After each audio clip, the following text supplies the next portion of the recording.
Fantasy insurance presented by Geico. As always, we are trying to help you bolster that QB spot. For those of you who maybe are missing Patrick Mahomes or Jared Goff this week, we'll try to help you out. So, Fabs, where should folks go to fill in that spot? Baker Mayfield, I feel like I've been talking about him for several weeks as an insurance policy at the quarterback position, and he hasn't let me down. His last game, over 22 fantasy points. He's put up 20 or more in 2 of his last 4 games. He's playing the Bengals. They've given up the second most points to quarterbacks this season.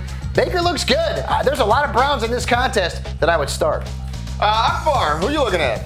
Lamar Jackson. Wait, Akbar, isn't his name liquid gold in Arabic? Yeah, that's exactly what it means right there. How about so that means he's going to be Goldie. You know, running quarterbacks, they put up a lot of fantasy points. I mean, that's just straight point blank. And against the Raiders, this defense, we know has been bad. I mean, it has been bad this season. Lamar Jackson, I believe, will finish in the top 10. In fact, let me back up. He will finish in the top 5 for quarterbacks this week. You watch. That means Kirk Cousins will finish in the top 4.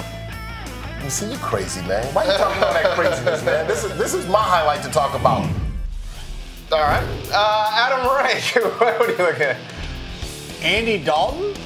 This seems weird, like this would have been my answer. But you know what? Honestly, he hasn't been that terrible over the last couple of weeks. He's had at least 19 fantasy points in 2 of his last 3.